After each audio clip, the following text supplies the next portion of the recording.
Boa noite. Eu vou mostrar o finalzinho do lab de ontem, de onde parou, para a gente finalizar aquilo lá. E aí nós fazemos a aula de hoje, que a aula de hoje é uma demonstração do uso do Immunity Debugger, que é o debugger baseado no OLI, e como injeta uma DLL através do Immunity Debugger para poder debugar a DLL. E aí a gente vai mexer um pouco com a interface em Python do Immunity Debugger. Porque no Immunity Debugger a gente consegue executar comandos em Python e manipular o debugger pela linha de comando, pelos scripts em Python. Aí a gente vai ver um pouquinho disso daí. Então antes eu vou só mostrar o final do lab de ontem.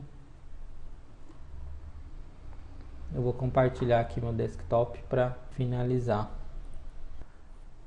Então aqui está meu desktop, ele está limpo. Eu restaurei o snapshot ontem. Snapshot. Eu vou infectar a máquina de novo. Ontem nós infectamos a máquina, nós executamos esse CPL aí, essa DLL do painel de controle pela linha de comando, usando o run DLL32. Mas o CPL, ele permite que, se nós clicarmos duas vezes em cima dele, ele executa no Windows. Apesar de ser uma DLL, mas essa DLL do painel de controle, ela com dois cliques ela executa automaticamente. Então eu vou abrir aqui o Process Explorer.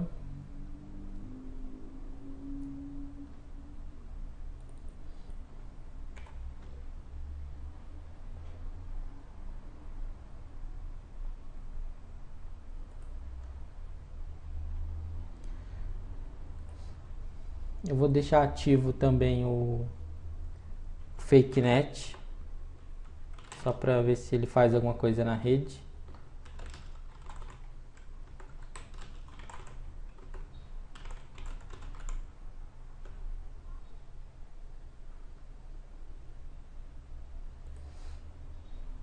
Vou copiar aqui o ccda.cpl, copiar para o C2 pontos.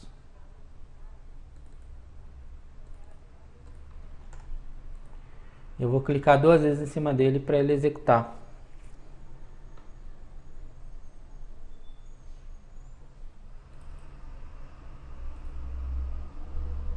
Ó, executou.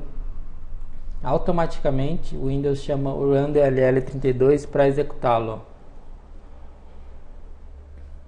Ele está rodando aqui pelo run DLL32. Ó.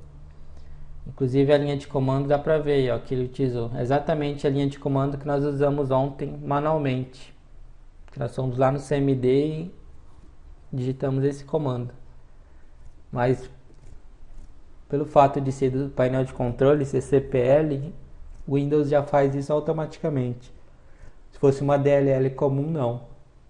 Um ponto DLL, o Windows, você clica duas vezes e não consegue executar, mas o CPL ele consegue. E hoje em dia está bem comum ser distribuído malware através de CPL. Esses vira e mexe aparece um desse daí.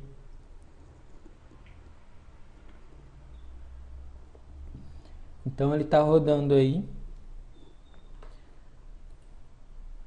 Ele não gerou nada na rede. Aí vocês se lembram que nós encontramos dentro dele string referente a URL do live.com, do e-mail da Microsoft. E também quando nós monitoramos pelo Process Monitor, ele mostrou que o programa estava sempre lendo ou abrindo, né, a DLL do Internet Explorer. Eu vou abrir aqui o Process Monitor. Eu vou colocar o filtro process name para o run DLL 32.exe. Adicionar, dá OK. Ele está pegando só o processo do malware que está sendo rodado pelo run DLL. E vê que ele está num loop.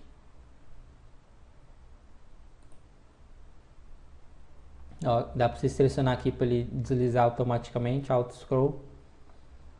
Ele está num loop que fica monitorando a DLL do Internet Explorer e chaves do registro relacionadas àquela interface com, aquele modelo com de comunicação com o Internet Explorer. Então basicamente ele está monitorando o uso do Internet Explorer. Está num loop.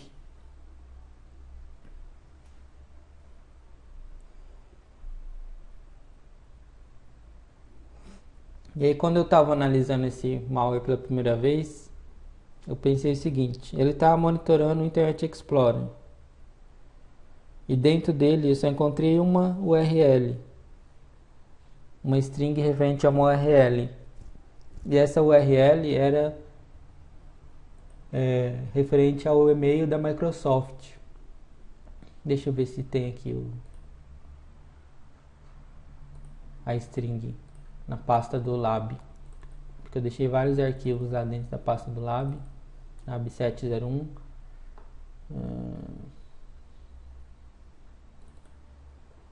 As strings acho que não estão aqui. Deixa eu parar aqui o Process Monitor para não sobrecarregar.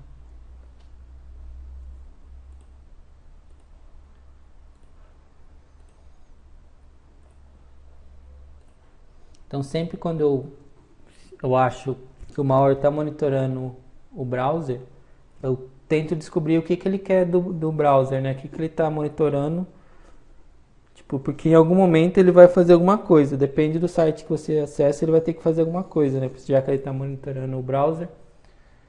Então eu tento descobrir o que ele quer, o que ele espera que a gente acesse.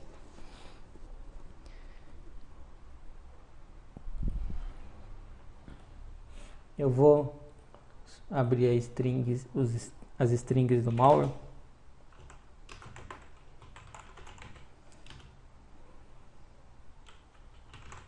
Só para a gente pegar aquela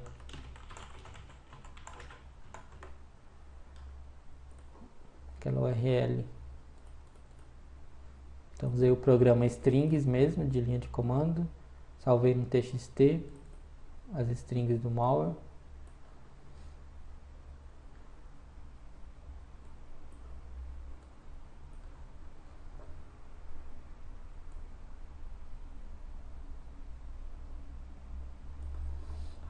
Aí tinha aquela ofuscação simples, né?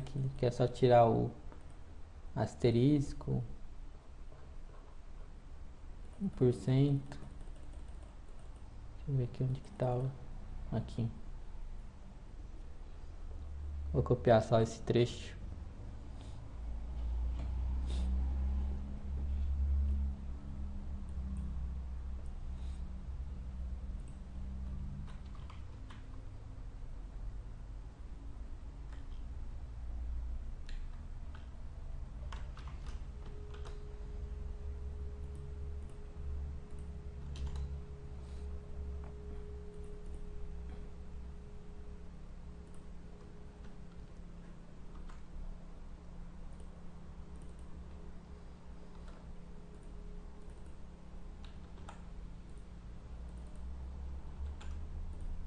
Pronto. Aqui eu tenho as strings novamente. E uma das strings era essa URL aqui, do Windows Live. login.live.com/logout.srf e o parâmetro ID2. Então o que eu fiz quando o malware estava ativo ainda? Já que ele estava monitorando o Internet Explorer, eu falei, eu vou tentar acessar essa URL para ver se ele faz alguma coisa. Porque se tem essa URL aí do login.live, pode ser que seja isso que ele esteja buscando no Internet Explorer. E aí, quando eu fiz isso, o malware entrou em ação. E aí eu salvei o tráfego de rede que ele gerou na execução. Deixa eu ver se ele funcionaria agora. Se eu liberar ele para a rede, deixa eu pensar. Eu vou tentar refazer agora, ver se ele vai responder, vai estar no ar ainda. Porque ele está rodando aqui no micro.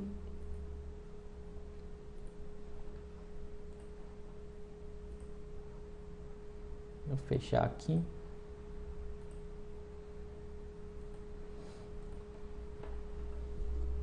Eu vou liberar então a internet da minha máquina virtual. Vou estar host only. Vou colocar para NAT.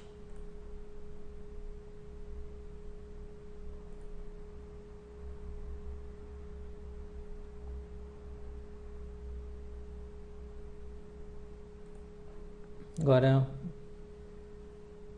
meu computador está acessando a internet verdadeira. Eu vou abrir o Wireshark. Deixa eu parar o...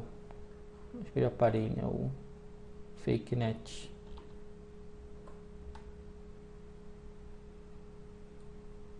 Eu já parei o FakeNet. Eu vou abrir o Wireshark.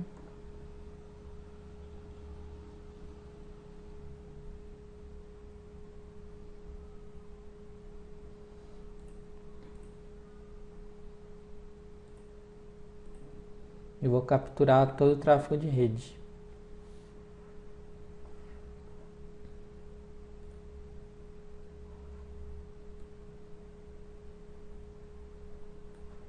Eu estou com o Internet Explorer aqui aberto já. Então eu vou acessar o site login.live.com. Esse site aqui, ó. Vou acessar pelo Internet Explorer. Login.live.com, só isso. Vamos ver o que vai acontecer.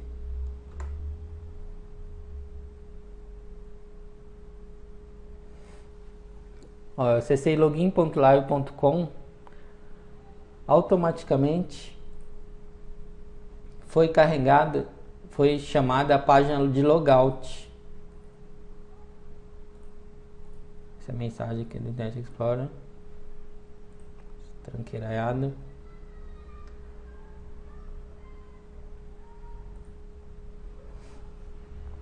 Então eu acessei o login.live.com e chamou automaticamente a tela de logout. Que é, se você olhar aqui em cima, ó, o começo da URL é o mesmo que está aqui na string, ó, logout. Ou seja, é o malware que está em ação. Ele interceptou minha comunicação com o site, porque ele está monitorando o Internet Explorer, e ele forçou o logout da tela. Por quê? Porque se eu já tivesse logado no meu e-mail, ele quer que eu saia e entre de novo para entrar com as minhas credenciais novamente. Então ele monitora se você está acessando o login.live.com, e se você acessar, ele força um logout. Como eu não estava logado, então ele chamou a tela de logout, mas não aconteceu nada diferente. E aí eu vou tentar colocar aqui um e-mail qualquer.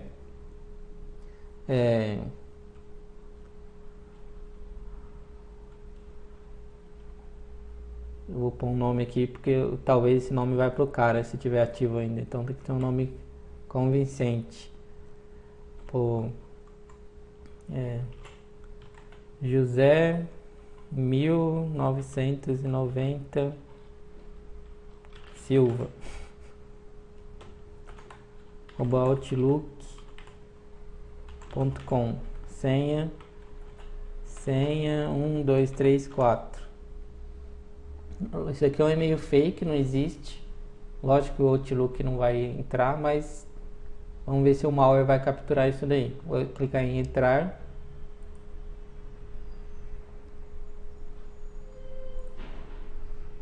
Ó, o Outlook deu uma mensagem que não existe, beleza. Agora a questão é se o malware capturou isso e enviou esses dados para algum lugar. E isso a gente pode descobrir com o Wireshark que estava capturando aqui.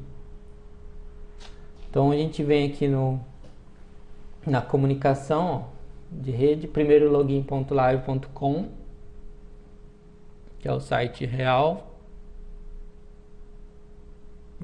do login.live.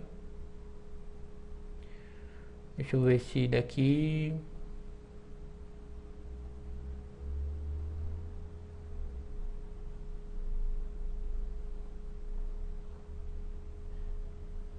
Aqui do live, da live. hotmail.msn.com.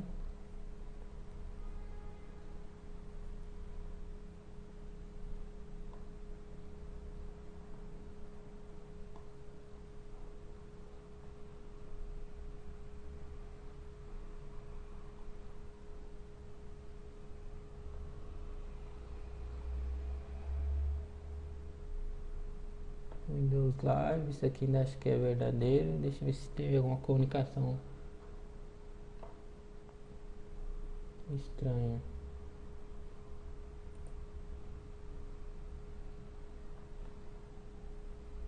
Windows Update.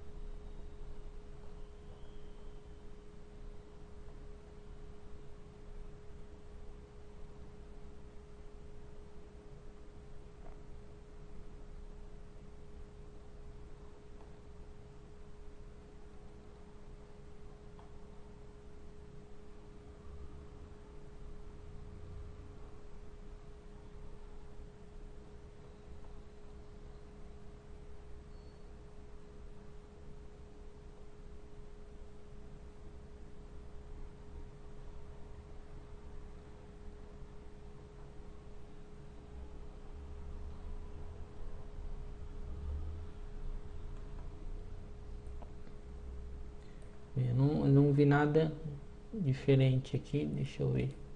Remontar aqui os pacotes.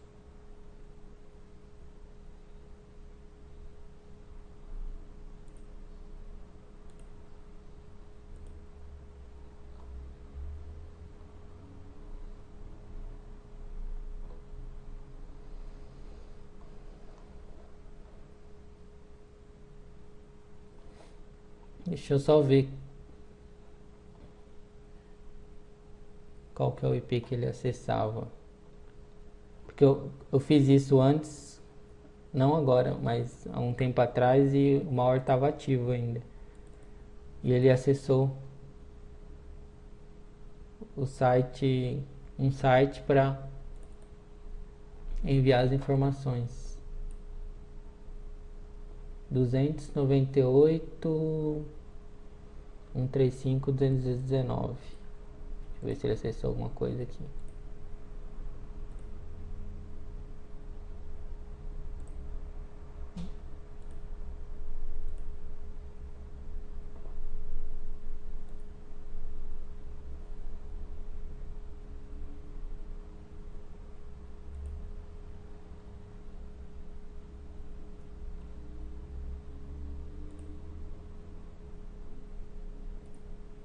Deixa eu ver qual que era aqui. 298 135. Ele não acessou o site dos bandidos, mas é porque ele não deve estar ativo, ou o malware não está instalado corretamente com os outros arquivos dele.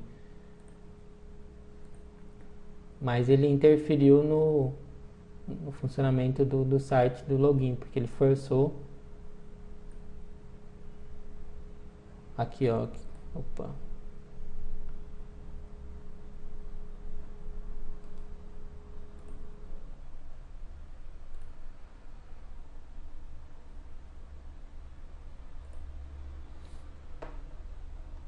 Deixa eu ver se esse site, acho que ele não está respondendo.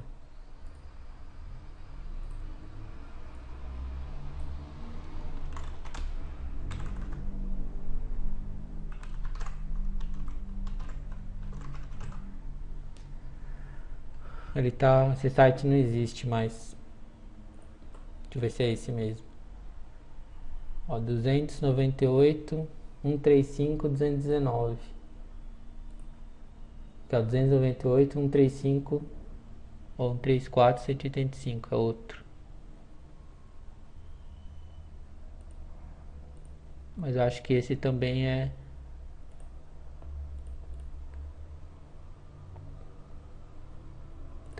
do o malware se comunicava.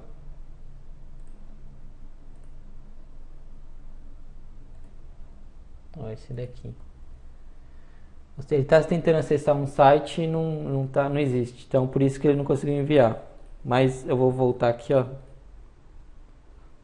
Vou parar a captura aqui.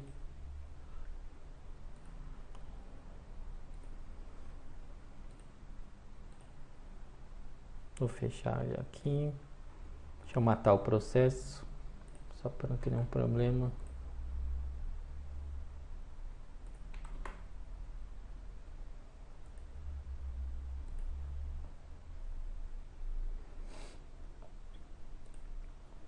Então, quando eu rodei esse malware e fiz exatamente esse procedimento com o site ativo,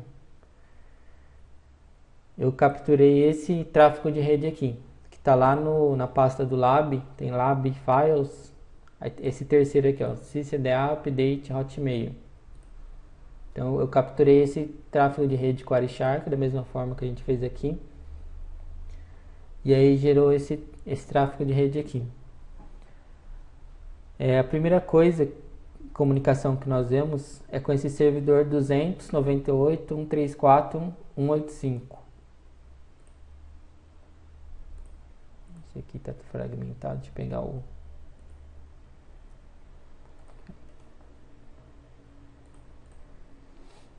Ó, de tempos em tempos, eu não sei falar quantos segundos, o malware ele acessava esse servidor, ó. 298.134.185 e buscava essa página aqui, ó, esse get /jo/upx.html, que é exatamente uma string que tem aqui, ó, dentro do malware, que está invertida, por sinal, aqui, ó, upx.html está invertido. E ele ficava, tipo, a cada 5 minutos ele acessava o site e buscava o que tinha na página, ó. Aqui só tem um pontinho.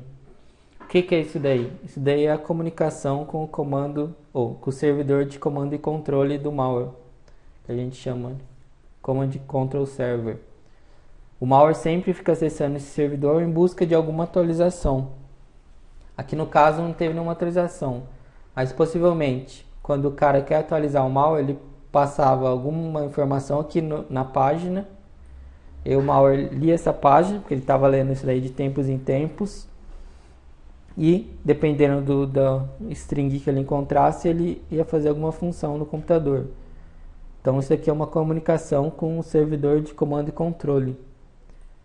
E essa comunicação, ela acontecia frequentemente aqui no tráfego, quando o site estava ativo. Nós vimos que quando eu liberei a internet agora, o malware tentou acessar esse servidor, mas o servidor não respondeu, porque não está mais no ar, mas esse IP é o mesmo IP que nós vimos. Então, essa é uma comunicação que ele fazia, e essa é uma característica muito comum dos malwares, que é sempre fazer a comunicação com o servidor de controle dele,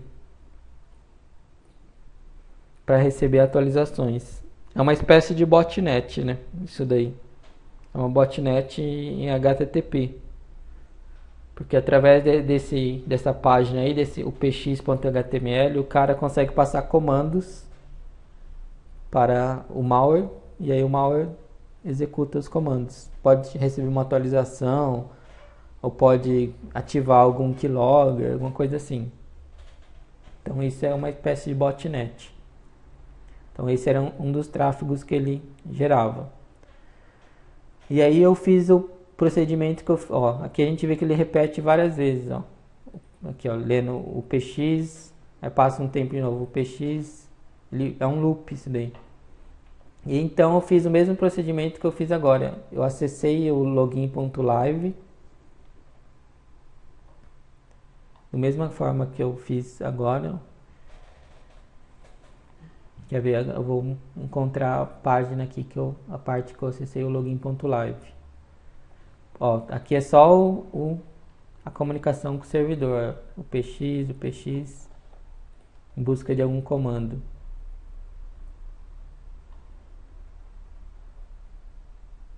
Ó, a partir daqui eu acessei o site da Microsoft, login.live.com. Eu abri o Internet Explorer e acessei. Então vamos ver aqui se tem alguma comunicação diferente.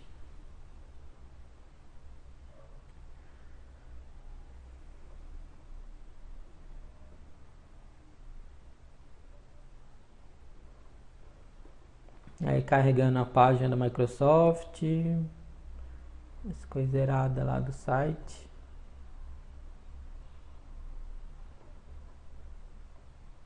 Hotmail.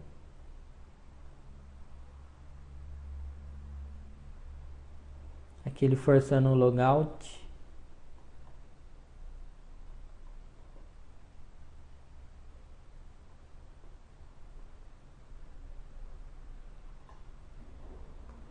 E aí eu coloquei algum username fake lá também.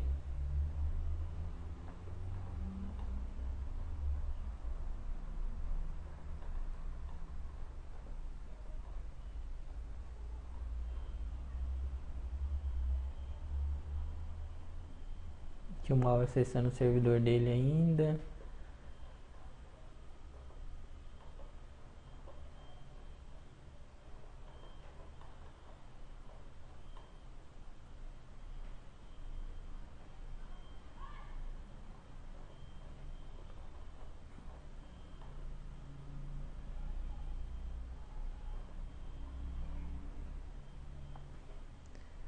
Não deu nada. Deixa eu ver. Tá aqui no final.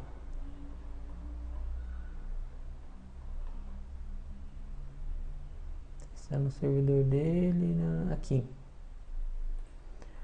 Ó, aí após eu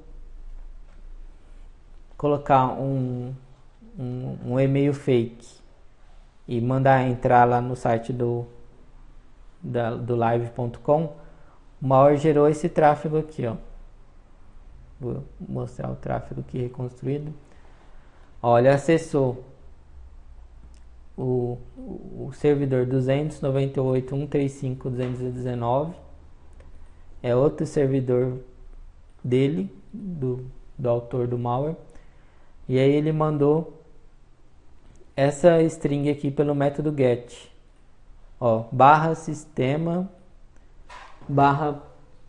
/pjct4 /hot interrogação chave recebe x chave, URL recebe o e-mail que eu pus lá fake, ó, que eu digitei na URL no site da live, juliana16 @hotmail.com, a senha que eu pus, ó, gatinha, e tá. Então ele pegou os dados que eu digitei lá no live.com e mandou para esse servidor, nessa string, para essa URL aqui. E essa URL a gente vê nas strings do malware que estão aqui, ó. Tem uma URL que tem isso daí, mais ou menos. Cadê? Aqui, ó, /chave, x-chave, aqui, ó, project4.html invertido. Então é essa string aqui. E aí ele enviou, conseguiu enviar, só que o interessante é que o cara é tão esperto que no momento que ele envia a informação que ele capturou, ele lista tudo que ele tem lá. Isso é o mais interessante, ó. Se você ver aqui a página, ó, É o computador dele com todas as informações que ele já tinha capturado. Ó, 2035. Aqui meu e-mail, ó, que ele acabou de capturar. E aí se fosse, vai descendo um monte de e-mail que ele já tinha capturado, ó, esses de verdade provavelmente, ó. E com a senha dos e-mails aí, ó.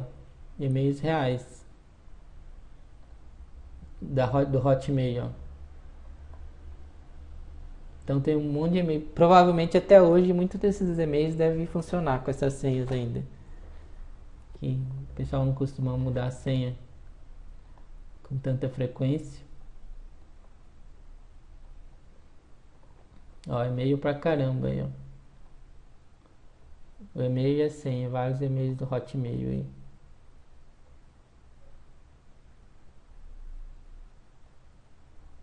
Então tudo isso, esse malware, a função desse malware era capturar e-mails do Hotmail, da live.com. E aí depois com esses e-mails ele consegue negociar, vender para spammers, ou para ele mesmo enviar spam, ou ele entrar no e-mail do cara e tentar descobrir alguma coisa.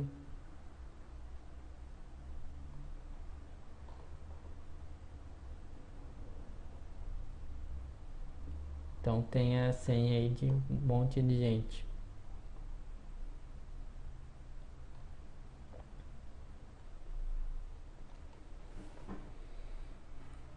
E vê aqui que pela URL, ó, ele deve capturar outros e-mails, porque isso aqui é só Hotmail, ó.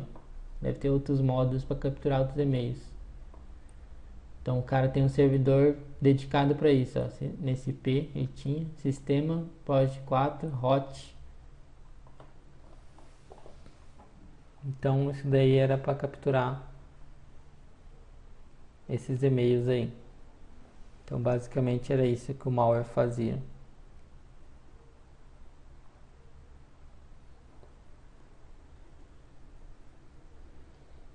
E aí tem todos esses arquivos, tem na pasta do lab, tem tráfego de rede, os Hotmail aí, os e-mails.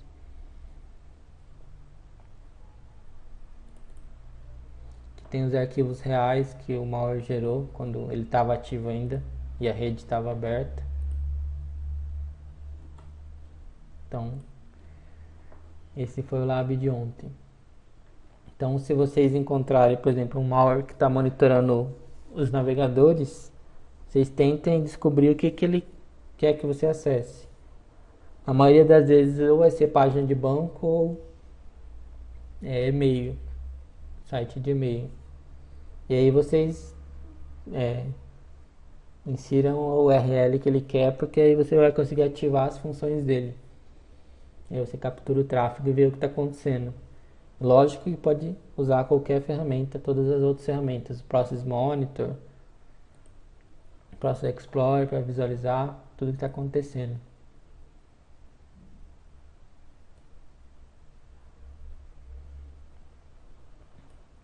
O Process Monitor é bom para você ter um processo suspeito aqui rodando. Você não sabe o que ele é, você vai, ativa o Process Monitor, põe o filtro desse processo e vê o que ele está fazendo em tempo real no computador. Vê o que ele está acessando, as chaves, as DLLs. E aí você vai conseguir descobrir mais ou menos o que ele faz. Então temos várias ferramentas aí à nossa disposição.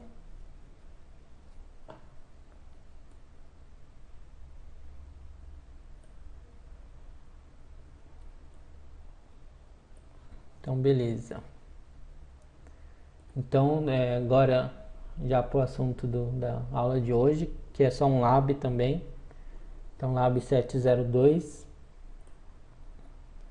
que vai ser injeção de código ou injeção de DLL e debugging com Immunity Debugger. Esse caso ele é bom se precisarmos debugar uma DLL, só que debugar ela dentro do processo host que ela queira executar. Por exemplo, nós descobrimos que a DLL foi feita para o Internet Explorer. para injetar no Internet Explorer. Nós queremos debugar essa DLL dentro do Internet Explorer.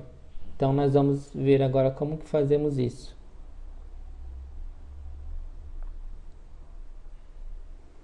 E lógico que também isso daí serve para se familiarizar um pouco com o Immunity Debugger e ver a interface Python que ele tem e usar um pouquinho dela. Porque através dela nós conseguimos manipular o debugger inteiro. Criar script que põe breakpoint automático, lê memória, altera a memória, inicia debug, para debug, reinicia debug. Dá para criar uma janela nova dentro do debugger. Dá para fazer um monte de coisa através da API dele. Tudo em Python.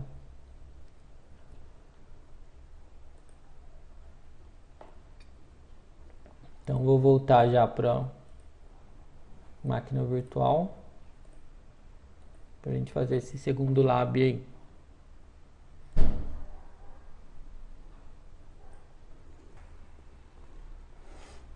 Então nós vamos injetar uma DLL dentro de um processo e debugar essa DLL a partir do primeira linha de código da DLL.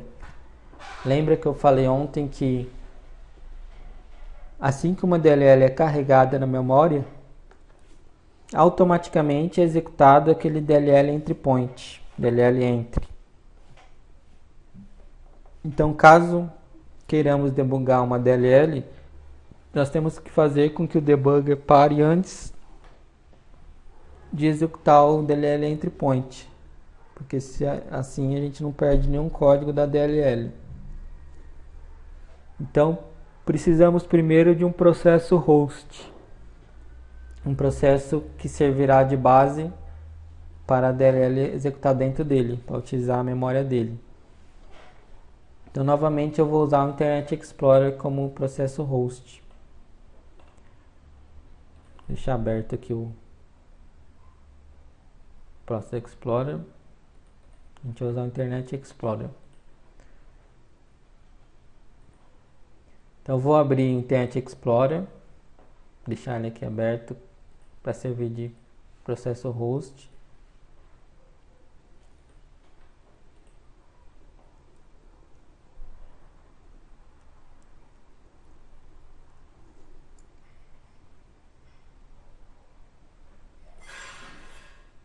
E a DLL que eu vou pegar é a mesma que eu usei ontem para demonstrar a injeção de DLL, que é a p2p.dll, que eu peguei aleatória, poderia ser qualquer uma. Ela está lá no System32.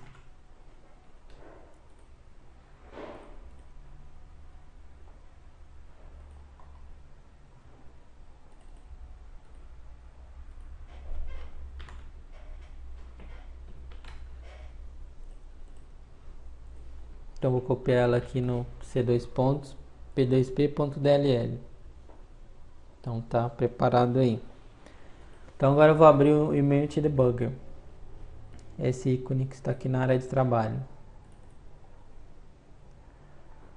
A interface dele é quase igual a do Oli. Até porque o Oli ele foi feito em cima do Oli, baseado no Oli DBG. Ele é praticamente o Oli com a adição da API de Python. Então, a mesma coisa aqui, as mesmas janelas que o Oli tem aqui também no Immunity Debugger. Então, a primeira coisa é nós adicionarmos o debugger. Eu chamo de atachar o debugger no processo que a gente quer debugar. Então nós vamos anexar o Immunity Debugger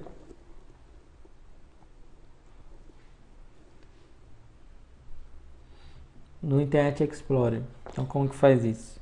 Porque geralmente a gente começa um debugging de um programa, a gente abre o programa dentro do debug e aí inicia o debugger. Aqui não, aqui a gente vai pegar um programa que já está sendo executado e vamos anexar o debugger nesse programa. Então, para isso, clica no menu File, Attach. Aí ele mostra a lista de todos os processos que estão rodando, para você escolher qual processo você quer anexar.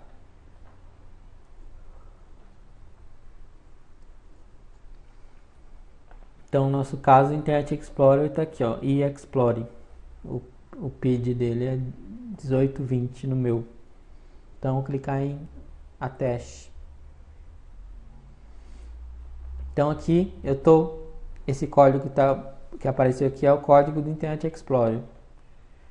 Se você tentar acessar o Internet Explorer agora, ele não vai funcionar, ele está travado, porque o debugger acabou de conectar nele e pausou a execução dele.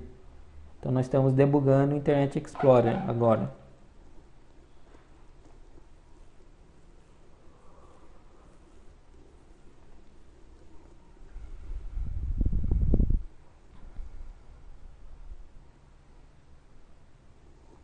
Antes de carregarmos a DLL, nós temos que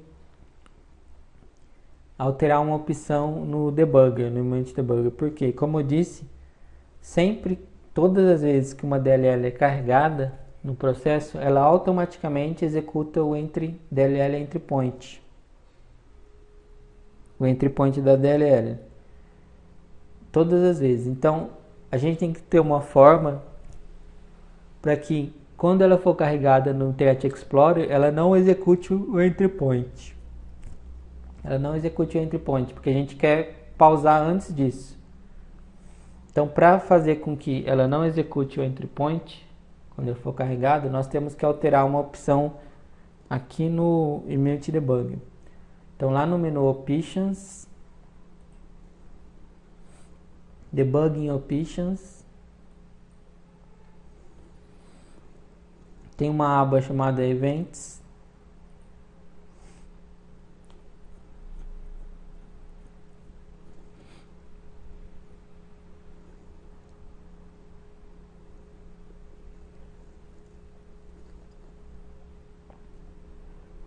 E aí tem várias opções para fazer com que o debugger pare, ó. Por exemplo, Make First Pause at System Breakpoint, Entry Point do módulo principal, WinMain, Break on New Module, Break on Module Unloading.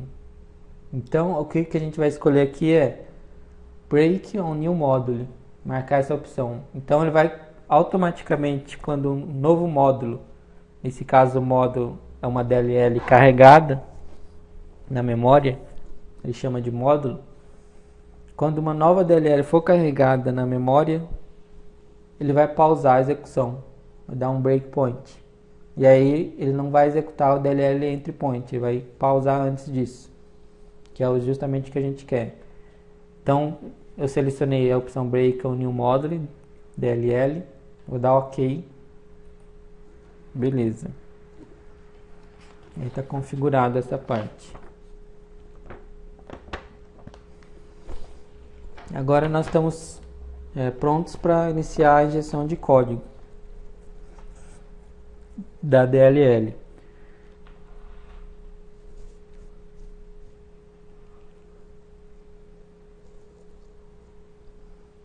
Então, antes de começar o código, vou mostrar aqui, ó, o Image Debug ele permite que nós executemos códigos Python de duas formas. Uma forma é através da linha de comando pela shell do Python que ele tem aqui, ó. No segundo botãozinho aqui da barra de tarefas, barra de ferramentas, tem acho que é o desenho de uma cobra, da cobrinha do Python. Se você pôr o mouse em cima, até mostra lá, Pop Python Shell. Se você clicar em cima dela, abre uma shell em Python, igual a shell que tem no sistema, quando a gente instala Python no sistema operacional, que permite que seja executado comandos Python aí. Então, os comandos Python comum funcionam aí. Tipo, recebe B recebe 2, A mais B, 3, olha lá. Então, as funções do Python funcionam nessa shell aí. Isso daí está dentro do Immunity Debugger. Então, um dos modos de inserir comando Python nele é através dessa shell aí. Outra forma, vou voltar aqui para a janela da CPU, janela principal. Outra forma é através dessa barra que está aqui embaixo. Ó. Essa barra aqui, ela permite que nós executemos scripts em Python dentro do Immunity Debugger.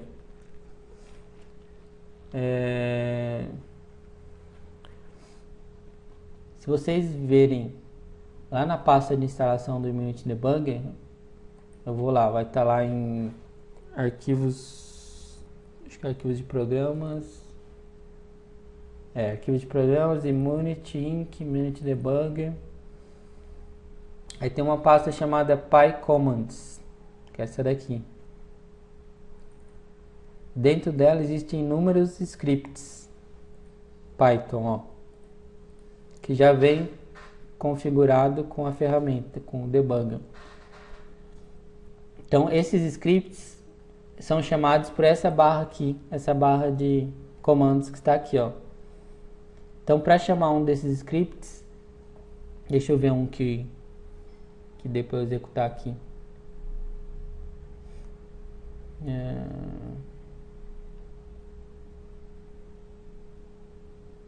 Deixa eu ver o que esse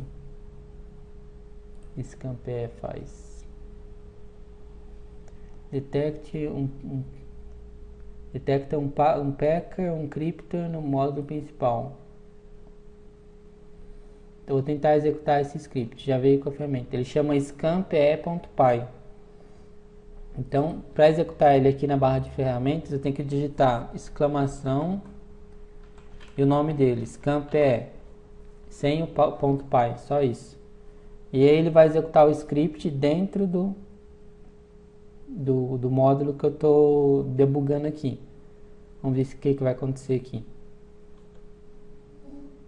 Olha, ele executou o script, ele abriu uma janela aqui de mensagens, que é essa janela de log. E aqui ele mostra o resultado dele, ó. Scan PE, versão tal, processando Internet Explorer, entropia do arquivo, não está compactado Internet Explorer. Assinatura, resultado, não é nada encontrado. Então, o script rodou em cima do Internet Explorer que eu estou debugando aqui. Esse script, ele já veio com o debug, ele é para encontrar se o arquivo que você está debugando tem packer ou não. Então, ele não encontrou. Então, existem inúmeros scripts aqui e eles, para eles funcionarem, eles têm que estar exatamente dentro dessa pasta aqui, da PyCommands. Então é bom também para aprendizado isso daí, porque você pode abrir aqui os scripts e ver o código fonte, como que ele usa a interface do Python junto com o debugger. Então aí tem todos os comandos Python que dá para ver. Inclusive dá para criar scripts novos e jogar aí, e aí você chama ele por aqui. Para entender a interface Python dele, existe um help aqui no menu imlib, MunityLib. Tem um help aqui, ó, que é uma documentação não tão boa, mas tem bastante coisa, das classes que você pode acessar para manipular o debugger. Por exemplo, cliquei aqui em classes, debugger, e aí nós vemos os métodos, ó, que ele aceita, ó, assembly, disassembly, disasm, ó, write memory, read memory, run, para rodar o debugger, step over, step in. Ou seja, tudo que a gente faz pelo mouse dá para automatizar com os scripts por aqui. Get regs para obter os registros, os registradores, os valores. Então tem várias coisas aí. Lógico que exige um pouco de teste de programação, né? Com o debugger. Mas aí vai da criatividade de cada um, né? Das necessidades. Ó, esse comando, por exemplo, ó, set breakpoint. Você coloca um breakpoint pela linha de comando. Além desse help aqui por dentro da ferramenta, tem uma documentação lá na pasta de instalação também, que eu acho melhor de ser consultada. Vai ter aqui, ó, documentation, ref, aí o índice são arquivos HTML, o índice é o TOC, Table of Contents, é só toc.html. Ele abre os módulos, mlib, que é o principal, debugger, não.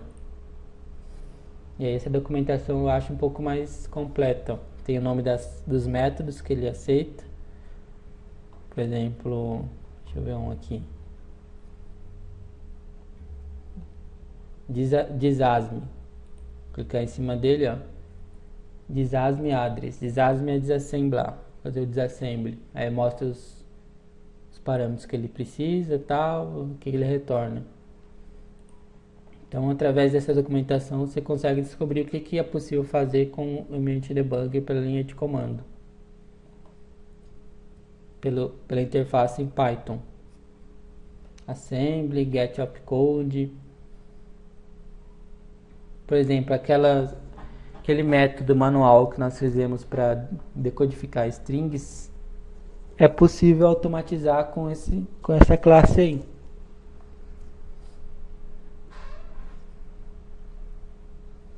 Então esses comandos, ou como eu disse, ou eles podem ser colocados no script lá na pasta pycommands, depois ser chamado aqui pela barra de comandos, ou eles podem ser diretamente chamados pela shell do Python que está aqui. Você vai digitando os comandos, dando enter, eles vão sendo executados.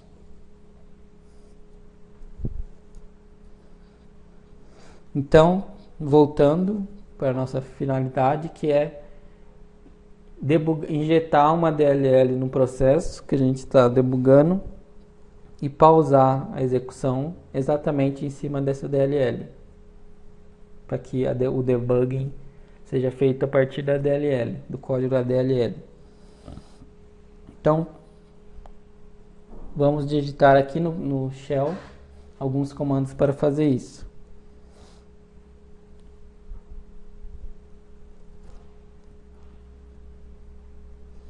Sempre que um novo módulo é carregado na memória, automaticamente é criada uma thread para esse módulo.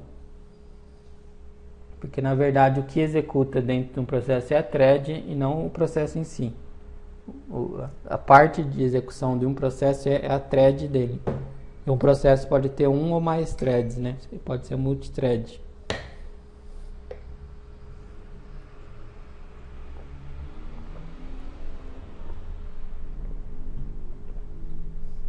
Então, quando nós injetamos uma DLL, é automaticamente criada uma thread para essa DLL. Então, o que eu vou fazer aqui? Vou criar uma variável thread, recebe.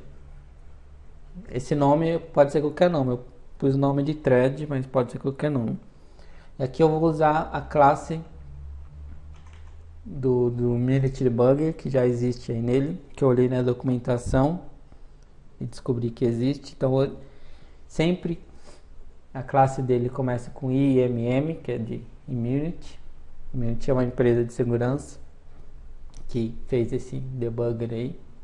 Então Immunity.inject DLL, e aí você passa o caminho do DLL que você quer injetar. A minha está lá no C2 pontos. No C2 pontos barra P2P.dll.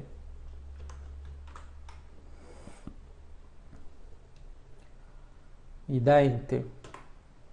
Não apareceu nada, quer dizer que executou, não deu erro.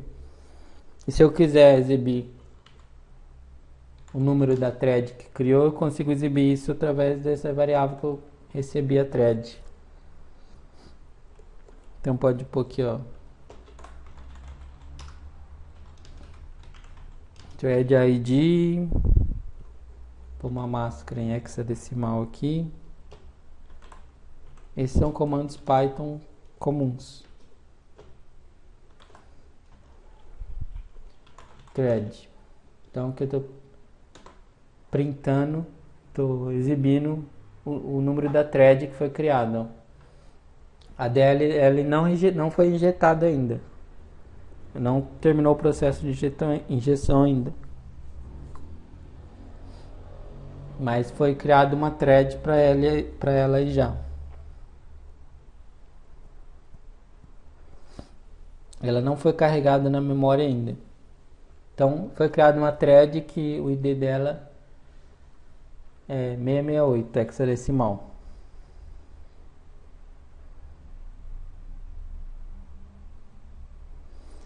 Para fazer com que a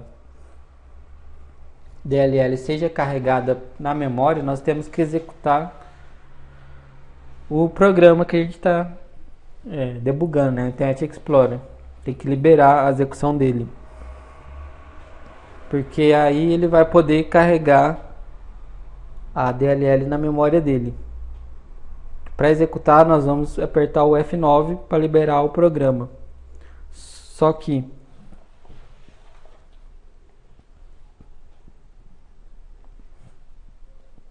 lembra que nós colocamos aquela opção do Image Debugger para pausar sempre que o novo módulo é carregado? Então, nós vamos apertar o F9 e ele automaticamente vai pausar quando um novo módulo for carregado. Mas pode ser que esse módulo, o primeiro que apareça, não seja a nossa DLL ainda. Pode ser outro módulo do Windows que esteja sendo carregado também. Então nós vamos apertar F9 e aí nós vamos observar quais módulos estão sendo carregados. Porque existe uma janela aí, deixa eu ver se está aqui, tá. Ela vai ser exibida automaticamente, mas tem uma janela chamada Executable Modules,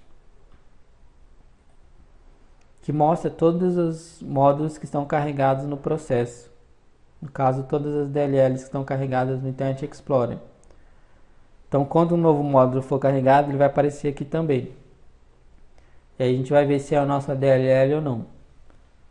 Então, eu vou dar F9 ao clicar aqui no Play. Então vou apertar o play uma vez para ver o que vai acontecer. Não apareceu aqui ainda o nosso módulo. Ó. Apertar o play de novo.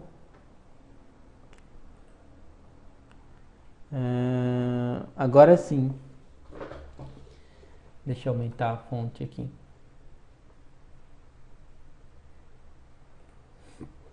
Ó, veja que em vermelho aqui aparecendo um novo módulo que acabou de ser carregado. Ó. Base, size, entre, o nome, P2P, versão e o caminho, ó, C2.P2P.dll. Então, nesse momento acabou de ser carregado o módulo dentro do Internet Explorer.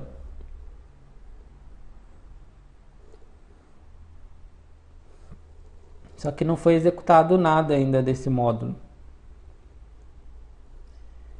Como nós queremos que a execução pare exatamente no entry point do módulo, antes dele ser executado, nós temos que colocar um breakpoint nele.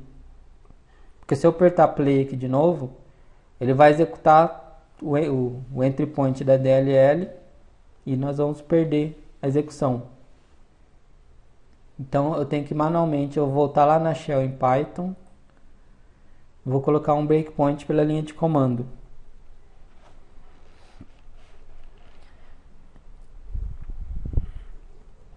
Antes disso, eu posso manipular esse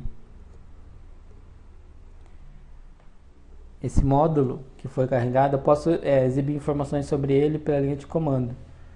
Lembra que na aula de arquivo PE nós vimos que existe o campo ImageBase, que é onde o endereço de memória que o módulo é carregado.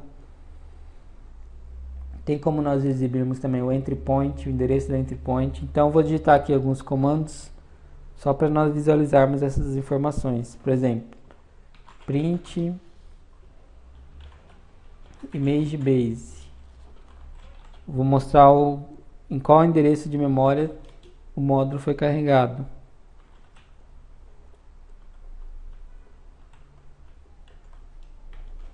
Uma máscara aqui hexadecimal, por cento.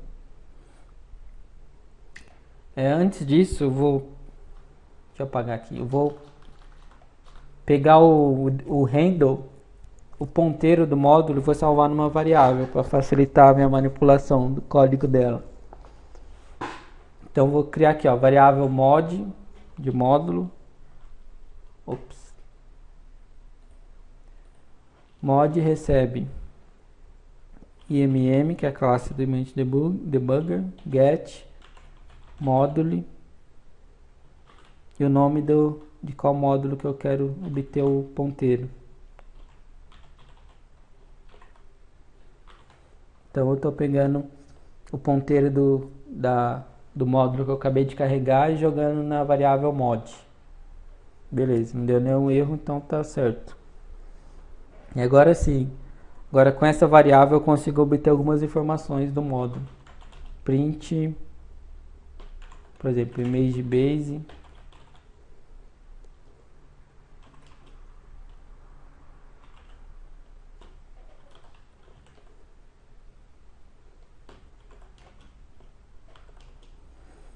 Eu uso a variável mod, ó, ponto get base.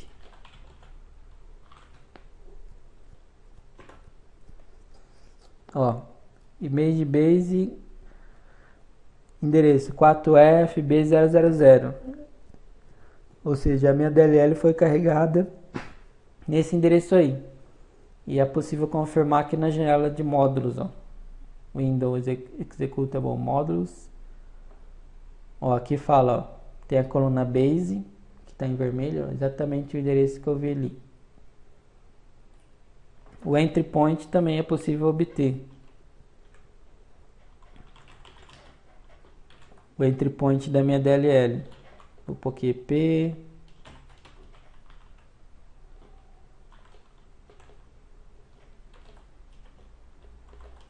mod.get entry. Então esses são comandos que já tem na API aí do Immutable próprio para fazer isso. Olha lá, o entry point 4E FC 22E4, que é o que está lá aqui também, ó, entry point. Então, como eu quero colocar um breakpoint justamente no entry point da DLL, eu já tenho o endereço do entry point, então fica fácil. É só eu usar a função de breakpoint e passar esse endereço que eu acabei de achar. Então eu vou fazer isso. IMM, que é o Image Debugger, set breakpoint.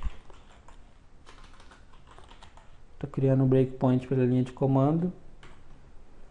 E passo o endereço onde que eu quero pôr o breakpoint. Eu quero pôr no entry point da DLL, porque eu quero pausar a execução justamente na primeira linha dela. Então eu passo novamente o ponteiro do entry point que eu obtive em cima, ó, get mod.getEntry.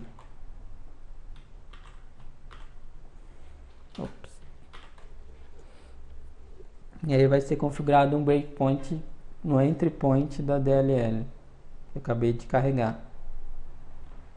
Ele mudou aqui para essa tela, mas só voltar para lá. Ele dá 0 aqui, 0 quer dizer que foi configurado com sucesso. E aí já está tudo pronto para executar a minha DLL. Para liberar a execução da minha DLL.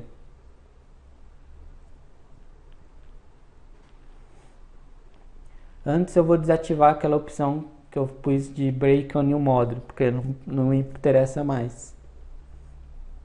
já que eu já carreguei minha DLL. Então vou aqui, debug pictures, events, break on module, eu vou desativar, porque eu não quero parar mais. Agora que eu quero parar no breakpoint que eu acabei de executar, ou de ativar.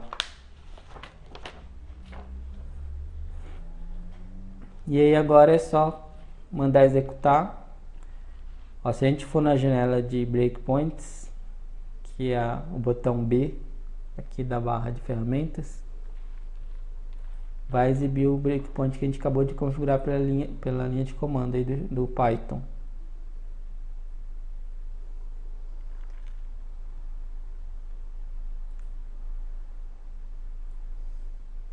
Ó, o breakpoint está lá, ó, p2p.modulo_entryPoint. Então ele não está executando, o programa não está executando ainda. Eu vou mandar executar para o meu breakpoint ser atingido. Então agora é só apertar play. Pronto. Ó, aqui na barra de status nós vemos ó, breakpoint at p2p.modulo_entryPoint.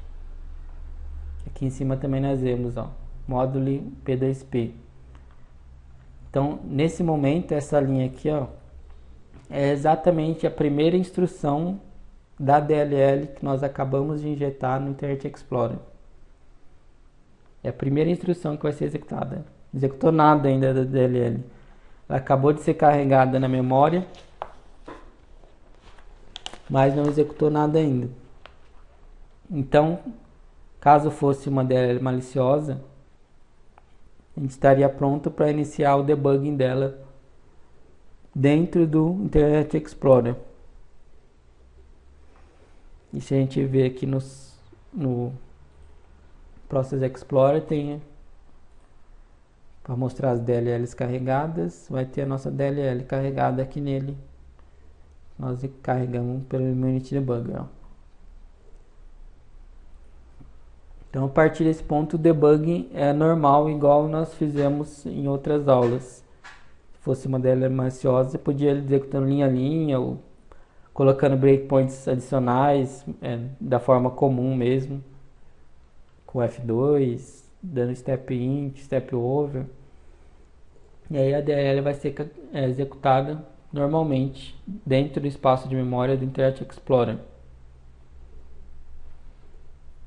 E aí nós vimos também um pouco do Python para utilizar com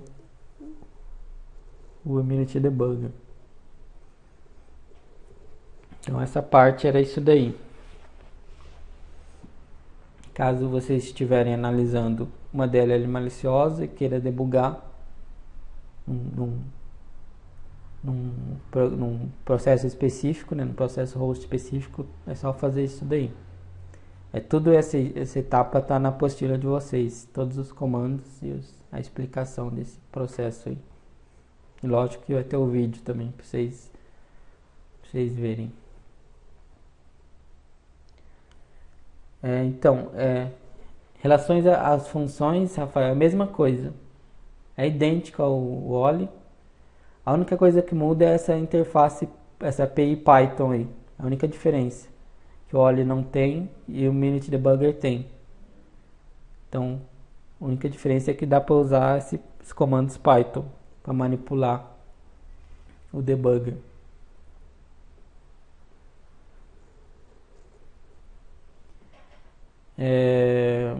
Deixa eu ver se tá aqui no Labs. Eu vou mostrar o script que eu fiz para decodificar as strings de forma automática de um malware. É baseado naqueles outros que a gente viu que tinha strings ofuscadas. Acho que está no meu HD. Deixa eu ver aqui que eu vou copiar para a máquina virtual. Depois eu disponibilizo os arquivos para vocês também. Deixa eu ver aqui.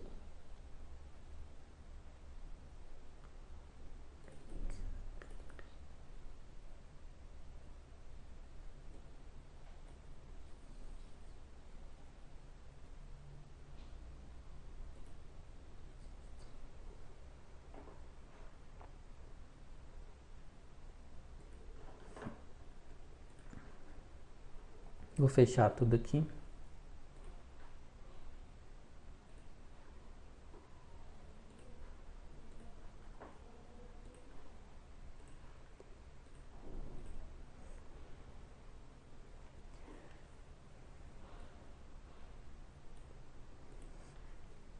Deixa eu ver se tem alguma pasta. Eu vou compartilhar uma pasta, já tem uma aqui.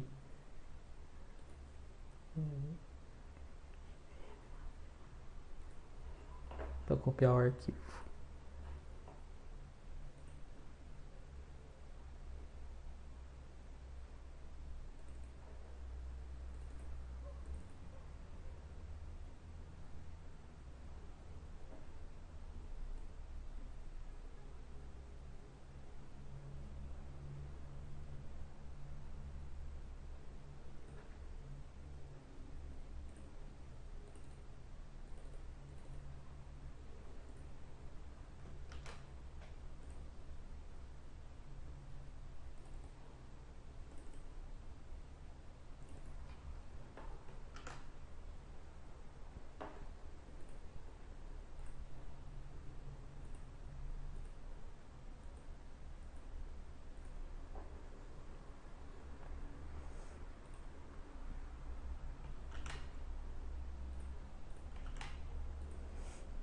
Aqui eu tenho esses arquivos, vocês não têm, mas eu vou pôr o link lá no blog para vocês.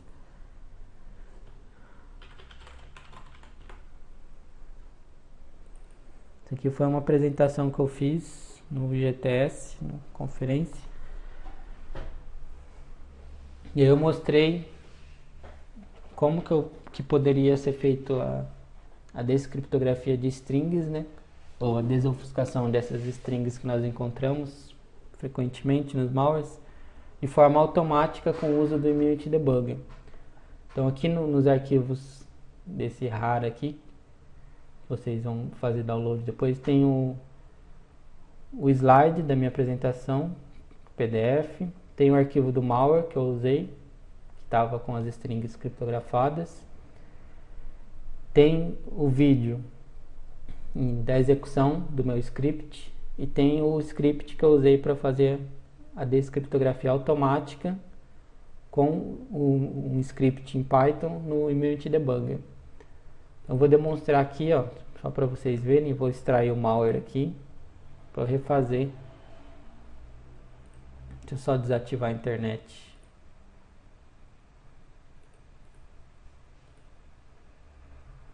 Eu vou desativar a pasta compartilhada também.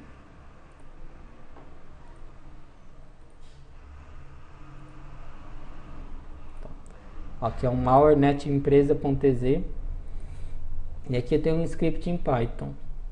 Lembra aquele script que nós executamos lá dentro do PyCommands? A gente usou o scan PE para ver se tinha packer.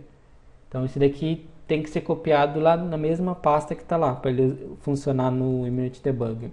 Então eu vou copiar esse script, chama decstrings.py, lá na pasta de instalação do Immunity Debugger, arquivos de programas, Immunity, PyCommands. Vou copiar aqui dentro. Ele tem que estar aqui dentro para funcionar lá no Immunity Debugger. Eu vou abrir aqui para mostrar para vocês de forma rápida o código fonte dele.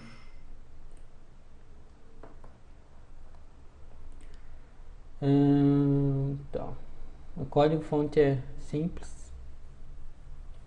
Deixa eu abrir primeiro aqui então o malware ele está lá aqui na minha pasta aqui já, ó, netpresa.ez. Copiar ali para os C2 pontos.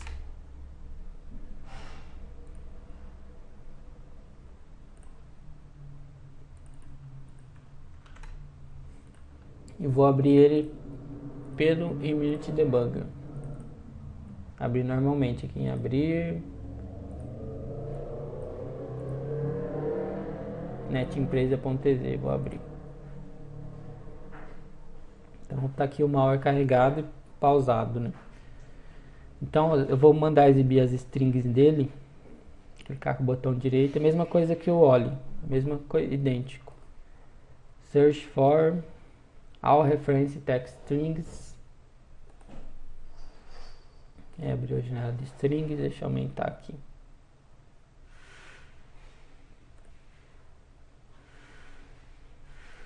Aí tem as strings dele. Ó, aqui nós já vemos, ó, strings possivelmente são criptografadas, ó. Ele abriu aqui do final.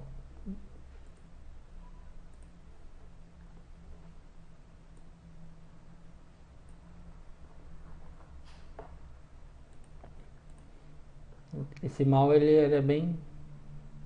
e tinha SQL dentro do malware. Ó, aqui ó, select top 1 as from where tal, tinha SQL dentro do código fonte. Mas também tinha várias strings, ó, ofuscadas.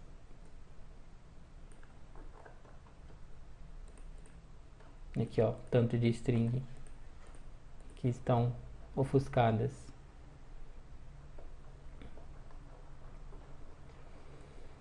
E aí, ao invés de fazer aquele processo que a gente fez em outras aulas de abrir a string, ver qual função que é chamada depois dela, ó, abrir a string criptografada. Ó, aqui está chamando uma função no 4D32A0. Aqui de novo, ó, 4D32A0. Então, essa é a função que faz a descriptografia.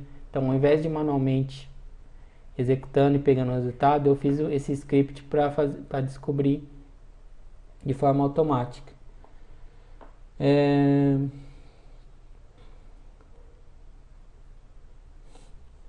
Deixa eu tentar explicar a lógica dele aqui. Na interface aí do API do Python no Immunity, nós podemos criar uma nova janela. Uma janela mesmo aí que, igual tem essas várias janelas, é possível criar uma janela nova, do jeito que a gente quer, com as colunas que a gente quiser. Então, a primeira coisa que eu faço aqui em cima é criar essa janela, que é chamado de Create Table. Ó, eu criei uma janela com o nome de strings descriptografadas net empresa. E com 4 colunas, ó. Número, endereço, versão criptografada e versão descriptografada. E no final eu vou colocar os resultados nessa janela aí. Aqui eu inicializo o debugger, a classe do debugger. E aqui olha o que eu faço. Eu descobri a função que faz a descriptografia, ó, 4D32A0. Exatamente essa daqui, ó, 4D32A0, que sempre está embaixo das strings criptografadas. Então eu descobri que essa função ela faz a descriptografia. E o que eu estou fazendo aqui nesse comando? Ó? Eu obtenho todas as referências cruzadas dessa função. Ou seja, isso quer dizer o quê? Que eu estou obtendo todos os lugares, todos os trechos de código que usam essa função. Então, para descobrir em todos os lugares que usam essa função. É a mesma coisa que eu clicar com o botão direito aqui, ó, em cima dela, e Find References to Call Destination. Então aqui, olha, abre uma janela nova com todos os locais do código que chamam essa função. Ó, vários locais aí. Então aqui é toda hora, então essas são todas as vezes que uma string vai ser descriptografada por essa função. Ó, se eu clicar em cima de uma linha dessa, ó, abre aqui a call para essa função e logo acima tem uma string criptografada. Então no código eu obtenho todos os endereços que utilizam essa função. Beleza. E aí eu vou indo endereço por endereço, nesse for, e vou fazendo disassembly das instruções que estão acima da chamada da função. Ó, eu vou voltar aqui. Eu obtive, por exemplo, essa lista de locais que usam a função. Aí eu vou indo um por um. Vou fazer um desassembly das instruções que estão acima dela. Ó, aqui eu tenho a call. Aí eu faço o desassembly dessa instrução, da O de cima, da de cima, da de cima, da de cima. Até 5 instruções. Que está aqui no código, ó. For 1, do 1 ao 5. O que eu faço, ó? Disassembly backward. Ó, desassembly para cima, né? Para trás. E eu pego o desassembly dessa instrução e vejo se essa instrução é move edx. Começa com move edx. Ó, por exemplo aqui, ó. Aqui está a call da função, ó, chamou a função. Eu desassembly para cima. Essa instrução primeira é move edx? Não. Vou na outra. É move edx? É. Por que eu fiz isso? Porque analisando o código eu descobri que sempre a string criptografada era copiada para o edx através da instrução move edx. Então foi o que eu fiz aqui, ó. Se a instrução começa com move edx, eu pego o endereço da string criptografada. Ó. Nesse caso aqui, ó. O endereço dessa string criptografada que está aqui, ó, é 4D4936. Então eu pego esse endereço aqui. Por quê? Porque eu sei que nesse endereço tem uma string criptografada, que eu vou querer descriptografar ela. Então eu faço um loop para isso. Cada call da função que faz a descriptografia, eu vou fazendo o desassembly para cima até encontrar um move edx. Encontrei um move edx. Pego o endereço da string aqui, ó. E aí eu salvo esse endereço aqui nessa variável addr. Se o endereço não for igual a 0, o que eu vou fazer? Eu preparo os registradores com os endereços que eu encontrei e faço um step over na função. Ou seja, eu manipulo o código e chamo a função que faz a descriptografia com os parâmetros que ela espera, né? Ou seja, com a string criptografada e com os outros parâmetros que ela recebe. E aí eu chamo a função pelo meu código e faço um step over, que é quando a gente aperta o F8, que é justamente o que a gente aperta para pegar o resultado da função. E aí eu copio o resultado através dessa linha aqui, ó, read string, e passo o endereço que a função retornou e copio para uma variável resultado. Isso aqui eu estou falando de uma forma geral, né? É um pouco simplificada, mas a lógica do programa é essa daí. E aí no final eu adiciono aqui na tabela, né, na janela que eu criei, a versão dela, o endereço dela e a versão encriptada e descriptografada. Então isso daí são loops, né? Vai rodando e vai pegando string por string. Então eu vou executar esse script aqui dentro do Unity Debug. Ó, o malware já está carregado, ele tem que estar carregado aqui. Eu já copiei meu script lá para o PyCommands, a pasta. Ó. O script chama decstring, decode strings, decstrings.py. Então eu vou digitar aqui nessa barra de comando, eu vou digitar exclamação decstrings. Não põe extensão. E aí, quando eu clicar, meu script vai executar automaticamente e vai rodar esse código que eu fiz. Então vamos lá. Ó, ele está rodando. Ó, vendo o código aqui, ó, ele está andando o código automaticamente, string por string.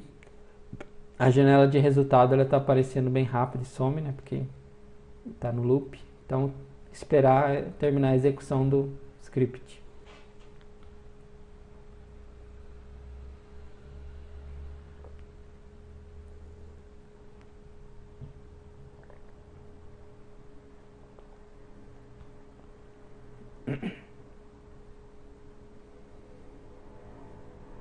Então isso salva tempo de ir lá e ficar pegando o resultado manualmente, reiniciando o debugger, altera o código, pega outro resultado. Aí o script já faz tudo sozinho.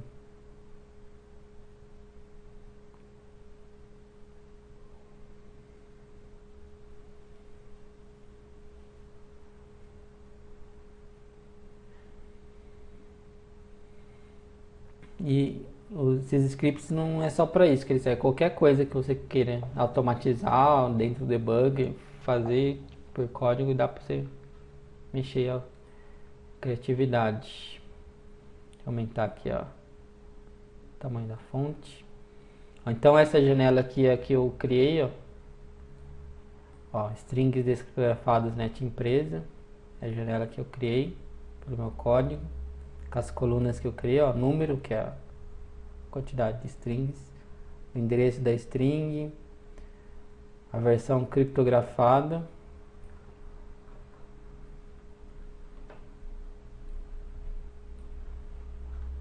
e a versão decrypted.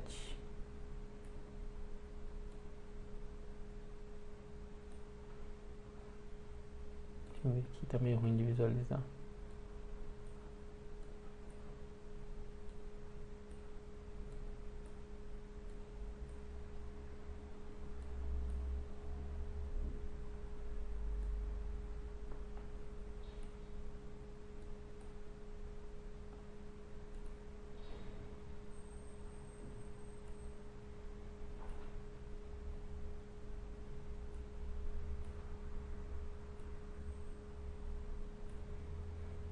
Vou copiar isso aqui pro Notepad, que é mais fácil de visualizar.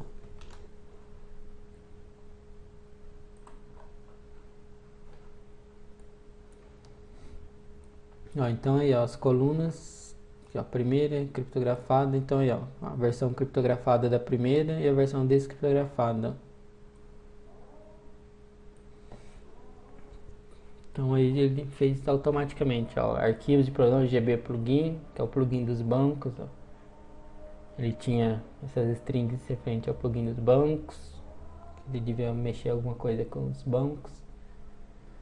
Ó, um caminho de arquivo, ó, das.ez, download, program files, um caminho de txt, executável, outro txt, caminho do GB plugin, nome de DLLs, Bradesco SA. Não tem muita coisa tão interessante, mas teve 74 strings. Mas aí tem, se for um programa que tem mais string, talvez tenha mais informação útil. Mas de qualquer forma, a demonstração do script era essa daí. Então dá para automatizar várias funções de dentro do debugger. Eu vou disponibilizar todos esses arquivos para vocês também no blog. E o vídeo que eu tinha posto aqui era, nem vou abrir, é justamente a execução do debugger. E no PDF tem mais informações aí sobre o assunto, que são slides da minha apresentação.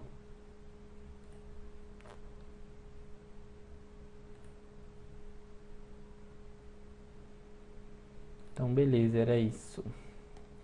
Tem alguma dúvida, vocês? Porque hoje a gente terminou mais cedo. O que eu tinha para passar hoje era isso daí mesmo. Se tiver alguma dúvida, alguma questão aí.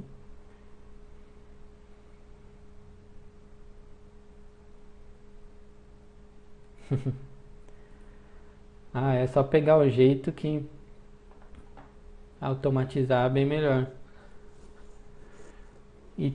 E o código, tirando o uso da API para manipular o debug, o resto do código que roda é o Python mesmo, Python puro.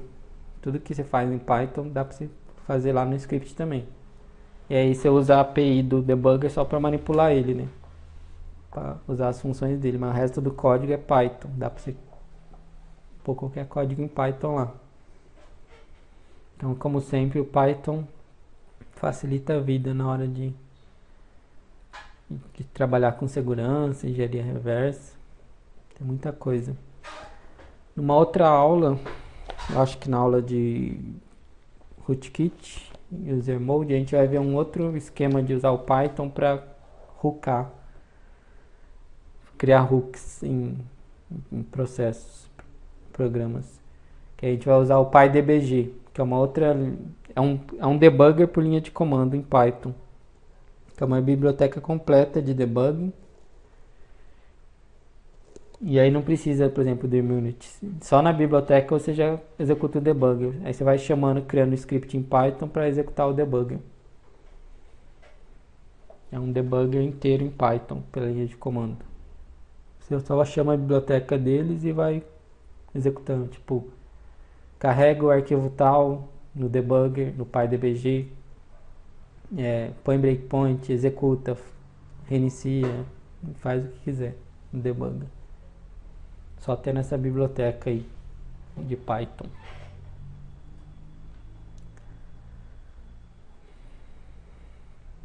Então era isso, pessoal. Então hoje dá pra gente encerrar mais cedo.